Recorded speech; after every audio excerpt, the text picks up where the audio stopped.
हम तो भाजपा के कार्यकर्ता हैं ही, उनकी सीट तो निकला ही है, विपक्ष कोई दिख ही नहीं रहा है। 2 साल से वो जो उन्होंने संकल्प लिया उस पे खरे उतर रहे हैं। गारंटी तो 100% है हमारी, तो वही है हमारा नारा, अब की बार 400 पार। इस बार तो लोकसभा का जो वोट है बीजेपी की तरफ बैठेगा, क्योंकि बीजेपी ने जो है काफी रोड वगैरह देखो आप, उत्तराखंड की रोड गांव तक पहुंच चुकी है। कोई कैंडिडेट नहीं है इतना मजबूत की जिसको बोल सके कांग्रेस में कि जो जिसको बोल सके कि वो टक्कर ले सके।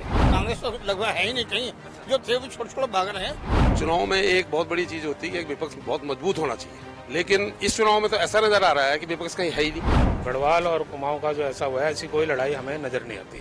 बीजेपी को भी मैं ऐसे ही मानता हूँ जैसे LIC है, और मेरा ये मानना है कि बीजेपी ऑल ओवर इंडिया 400 पार तो करेगी ही करेगी, बल्कि उससे ज्यादा न हो जाए। देखो त्रिवेंद्र रावत जी की जीत तो निश्चित है।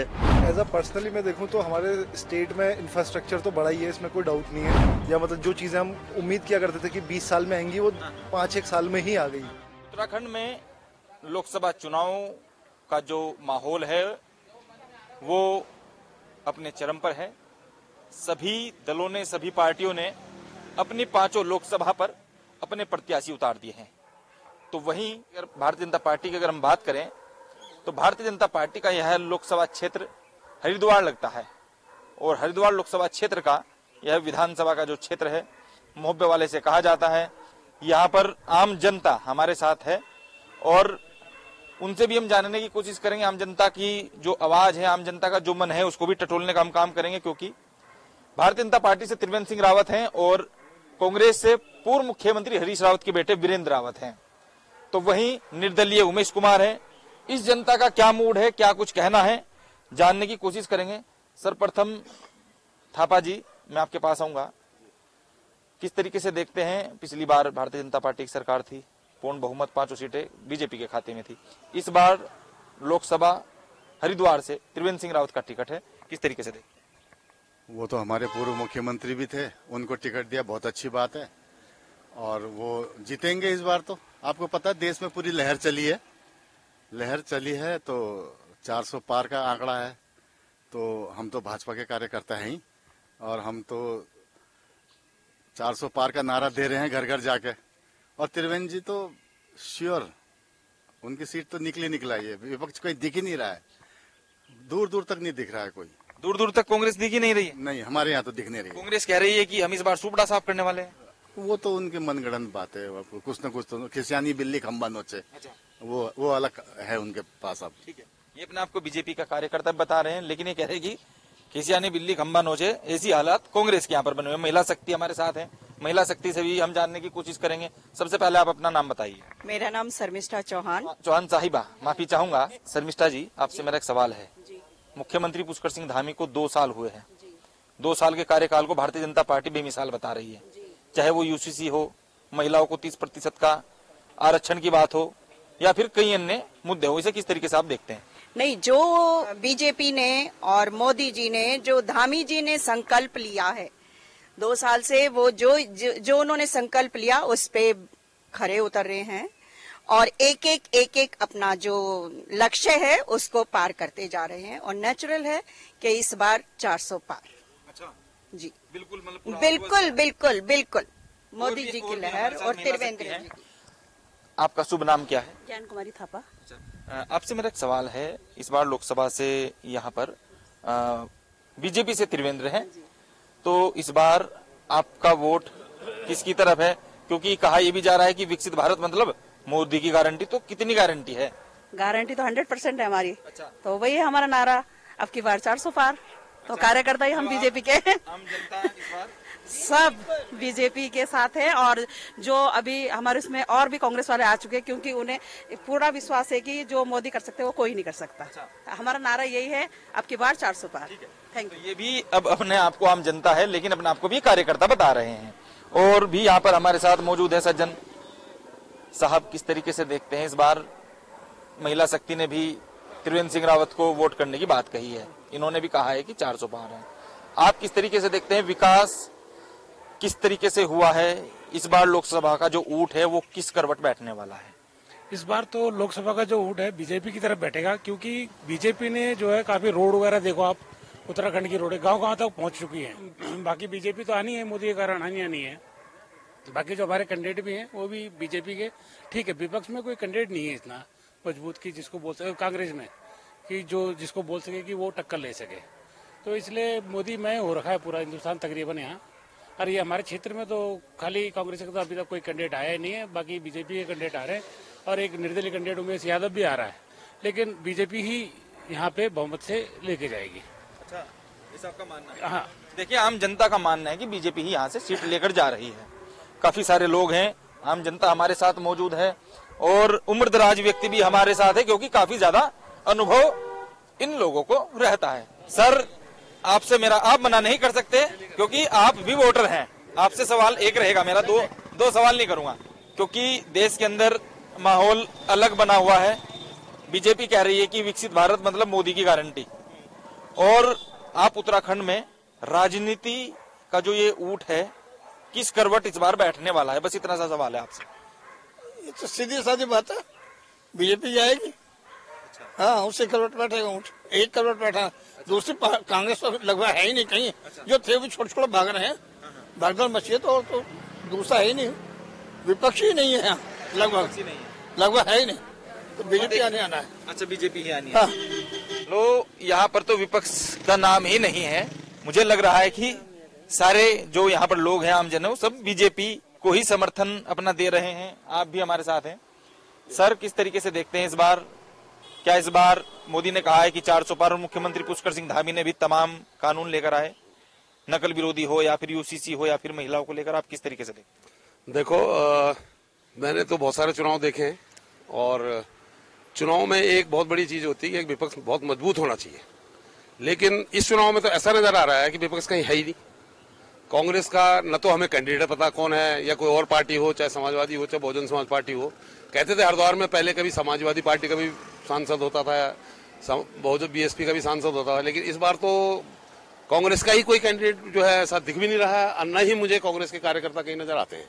ऐसा लग रहा है कि उत्तराखंड में पूरी 5 की 5 सीटें वो बहुत बड़े मार्जिन से भारतीय जनता पार्टी जीतेगी, और तीसरी बार ये जो है लगातार 5 सीटों का जो इतिहास है दोहराया जाएगा। इस बार तो लोकसभा हरिद्वार पे भी कैंडिडेट बदल दिया, पहले निशंक जी थे और इस बार त्रिवेंद्र सिंह रावत को टिकट दे दिया। देखो, ये पार्टी का अपनी अपनी पार्टी है, पार्टी जैसा सोचती है देती है।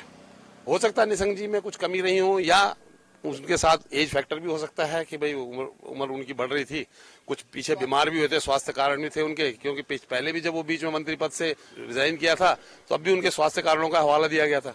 हो सकता है कि अब वो पार्टी सोचती होगी कि निशंक जी अब शायद उतना एक्टिव ना रह पाए, तो त्रिवेंद्र रावत जी पूर्व मुख्यमंत्री भी रह चुके हैं यहाँ पे, अच्छा काम किया उन्होंने 4 साल यहाँ पे, और उम्मीद करते हैं कि वो केंद्र में जाके बहुत अच्छा काम करेंगे। काफी बुद्धिजीवी लोग यहाँ पर हैं, काफी बुद्धिजीवी लोग यहाँ पर हैं, और साफ तौर पर इन लोगों का कहना है कि फैक्टर कुछ भी हो, भारतीय जनता पार्टी को हम वोट कर रहे हैं। और भी यहाँ पर काफी सारे हमारे वरिष्ठ लोग हैं, क्योंकि सभी पढ़े लिखे नजर आ रहे हैं। सर, आपसे मेरा एक सवाल है, सबसे पहले आप अपना नाम बताइए। मेरा नाम अमित ठाकुर है। अमित ठाकुर साहब, अब आपसे ही हम सवाल कर लेते हैं।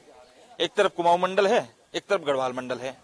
पहले तो ये बताओ कि उत्तराखंड में कुमाऊं मंडल और गढ़वाल मंडल की जो लड़ाई है, इसकी ये हवा में ही है या कुछ है इसमें कुछ? देखिए, ये सिर्फ एक हवा की कह सकते हैं इसे, तो ऐसा कुछ नहीं है। और जैसे कि जो एक मोदी जी के जो जिन्होंने इतना काम किया है देश को आगे बढ़ाने के लिए, उसको देखते हुए मेरे ख्याल से ये सिर्फ कहने के लिए एक बात है। और हमारा जो गढ़वाल और कुमाऊं का जो ऐसा हुआ है, ऐसी कोई लड़ाई हमें नजर नहीं आती, क्योंकि हमारे जो मुख्यमंत्री जी हैं वो धामी जी हैं, तो मेरे हिसाब से तो ऐसा कुछ नहीं है। और धामी जी जो हैं वो एक बहुत अच्छे नेता हैं और युवा हैं, कार्य करने की क्षमता उनकी अधिक है, और बहुत अच्छी मतलब उनकी जो रणनीति है, कार्यनीति है, वो बहुत अच्छी है। तो इसलिए हम तो इस चीज को वो नहीं करते हैं। मुख्यमंत्री पुष्कर सिंह धामी हमेशा से ही उत्तराखंड को देवभूमि कहते आए हैं। उन्होंने साफ तौर पर काफी सारे ऐसे कानून 2 साल में लेकर आए हैं, चाहे वो नकल विरोधी कानून हो, धर्मांतरण हो, लैंड जिहाद हो, या फिर यूसीसी हो, समान नागरिक संहिता। आप किस तरीके से देखते हैं उत्तराखंड में लैंड जिहाद? क्योंकि जगह जगह पर जिस तरीके से चीजें थी, और एकदम 2 साल के अंदर अंदर मुख्यमंत्री पुष्कर सिंह धामी ने ठोस कदम उठाए, तो मुख्यमंत्री के इस 2 साल को आप किस तरीके से देखते हैं? देखिए, ये बहुत जरूरी था हमारे उत्तराखंड के लिए, क्योंकि जिस तरीके से हमारे उत्तराखंड में बाहर के लोग आके बस गए हैं और यहाँ पे जो कभी आज तक ये नहीं सुना था कि कोई चोरी हुई है, कोई डकैती हुई है, आज की डेट में यहाँ पे मर्डर वगैरह सब सुनने को मिल रहा था। जो धामी जी ने कदम उठाया है ये बहुत ही अच्छा कदम है। इसके चलते हुए जो है कि यहाँ पे जो रोक लगी है उससे यहाँ के लोगों को बहुत सी राहत मिली है, क्योंकि यहाँ पे जिस तरीके से भू माफियाओं ने आके एक आतंक मचा रखा था बाहर से आकर, वो कुछ खत्म होगा और जिससे यहाँ के आम जनता को राहत मिलेगी। क्योंकि आम जनता जो है यहाँ पर जमीन खरीदने की सोच ही नहीं सकती थी। ये सब करके बहुत फायदा मिला है आम जनता को। बिल्कुल। तो देखिए, जो जनता है उसका साफ तौर पर यही कहना है कि मुख्यमंत्री पुष्कर सिंह धामी के नेतृत्व में उत्तराखंड के अंदर ऐतिहासिक कार्य हुए हैं। ये किसी से छिपे नहीं हैं, चाहे यूसीसी हो, चाहे धर्मांतरण हो, चाहे लैंड जिहाद हो, चाहे महिलाओं को 30% आरक्षण हो, चाहे वो उद्योग जगत की बात हो। जिस तरीके से इन्वेस्टर समिट में यहाँ पर लाखों करोड़ों हजार करोड़ों की एमओयू साइन हुए हैं, चाहे वो हो, कई अन्य सारे योजना हो। और भी व्यक्ति हमारे साथ मौजूद हैं। आप तो बिल्कुल सलमान खान की तरह लग रहे हैं। पहले तो नाम बताइए आप। मेरा नाम ईश्वर थापा है जी। ईश्वर थापा। ईश्वर जी। जी। नाम भी बड़ा भव्य है आपका। जी भाई साहब, दिव्य भी कह सकते हैं। जी जी। तो ईश्वर जी, इस बार लोकसभा का जो ये ऊँट है ये किस करवट बैठ रहा है? ये मोदी जी के नाम पे ही बैठ रहा है। अच्छा। और ये हरिद्वार लोकसभा है। हाँ। आपको पता है धर्म नगरी हमारी है। और जाहिर सी बात है, जनता त्रिवेंद्र जी है हमारे प्रत्याशी, उन्हीं को मतदान के लिए ललायित है और इच्छुक है और उन्हें सांसद बनते हुए देखना चाहती है। तो आप त्रिवेंद्र सिंह रावत का आपने नाम लिया है, पूर्व मुख्यमंत्री रहे हैं आप। त्रिवेंद्र सिंह रावत के कार्यों से किस तरीके से प्रभावित है, ये बताइए। त्रिवेंद्र जी पूर्व मुख्यमंत्री रहे उत्तराखंड में और काफी अनुशासन से काम करते हैं और भ्रष्टाचारों पे भी काफी हद तक उन्होंने लगाम लगाया है। आपको भी पता है, मीडिया वालों को भी। और अन्य योजनाओं पे भी उन्होंने जो प्रदेश से संबंधित है उसको लिए भी काम किया है। और उनके साथ साथ अभी जो वर्तमान में जो हमारे मुख्यमंत्री है पुष्कर धामी जी, उन कार्यों को वो भी अग्रसर बढ़ा रहे हैं। अच्छा, ठीक है। तो देखिए, मुख्यमंत्री पूर्व मुख्यमंत्री त्रिवेंद्र सिंह रावत को लेकर भी यहाँ की जनता सहमत है। और फिलहाल के जो मुख्यमंत्री हैं पुष्कर सिंह धामी, उनके तो कुछ कहने ही नहीं है। उन्होंने उनकी तो जो धागड़ बल्लेबाजी थी वो यहाँ पर चल रही है। और इसी क्रम में हमारे साथ हमारे एक सज्जन और मौजूद हैं। सर, सबसे पहले आप अपना नाम बताइए। आपने तो स्टिकर बड़ा शानदार, LIC के एजेंट लग रहे हैं आप। जी सर। मैं सुरेंद्र सिंह थापा। अच्छा। और LIC में पिछले 15 साल से चेयरमैन क्लब मेंबर हूँ। अच्छा। और बीजेपी को भी मैं ऐसे ही मानता हूँ जैसे LIC है, जिसपे पूरी विश्व गर्व करती है, भारतवर्ष गर्व करता है, तो इसी तरह से लोग आजकल जो है बीजेपी पे भी गर्व करते हैं, है ना।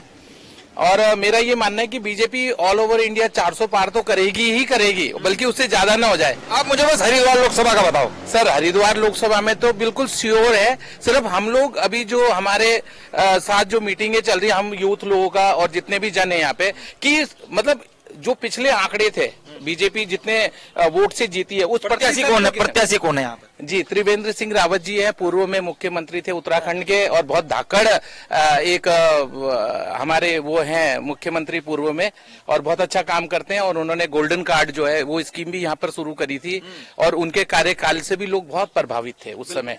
और आज भी हम भगवान से यही चाहेंगे कि जो वोट प्रतिशत है वो बढ़े, बस हम उसके लिए काम कर रहे हैं। सुपड़ा तो सांप है सभी का, है ना। जीतना बीजेपी नहीं है, बस हम यही चाहते हैं कि वोट की प्रतिशत कम से कम 70 से 80% के ऊपर ले जाकर हम उसको जिताएं, उनको जिताएं। देखिए, इनका कहना है कि जब पूर्व मुख्यमंत्री त्रिवेंद्र सिंह रावत शासन में थे तो उन्होंने यहाँ पर गोल्ड कार्डन की योजना लेकर आए थे और काफी लोग उन सब चीजों से सहमत है, ऐसा इन लोगों का मानना है। और भी हमारे साथ यहाँ पर लोग हैं, देखिए व्हाइट शर्ट पहने हैं, ग्राफी वगैरह का कार्ड गले में है, मतलब ब्रांडिंग काफी सारी चीजों की है। भाई का मैं नाम जानना चाहूंगा। जी, मेरा नाम यथार्थ जोशी है। अच्छा जोशी जी, इस बार लोकसभा ने त्रिवेंद्र सिंह रावत को टिकट दिया है।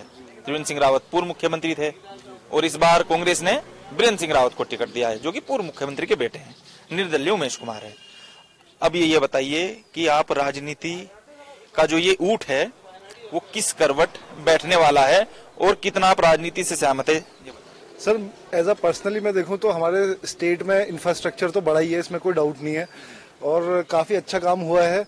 और ये इंडिविजुअली सब पे डिपेंड करता है कि किसको कौन पसंद है, बट लेकिन हाँ उन्होंने साबित किया है, जैसे अभी बता रहे थे सर कि उन्होंने जो हर किसी को हेल्थ के लिए उन्होंने जो इंश्योरेंस किया जो स्टेट गवर्नमेंट के थ्रू, वो एक बहुत अच्छी स्कीम आई है। कम से कम एक आम इंसान इंश्योर्ड है कि उसको अगर कुछ हो जाएगा रास्ते में चलते हुए भी तो कम से कम उसको एक सपोर्ट मिलेगी गवर्नमेंट की तरफ से, जो कि विदेशों में डेवलप्ड कंट्रीज में हम लोग सुना करते थे कि ऐसा होता है, काश हमारे वहाँ भी होता। तो ये बहुत अच्छी बातें थी। वैसे इंफ्रास्ट्रक्चर है, रोड है, ट्रांसपोर्ट है, इकोनॉमी में बूस्ट है, तो इस तरीके की चीजें अगर प्रमोट हो तो जनता तो उसी को करेगी, जॉब भी जिससे मिलेगी।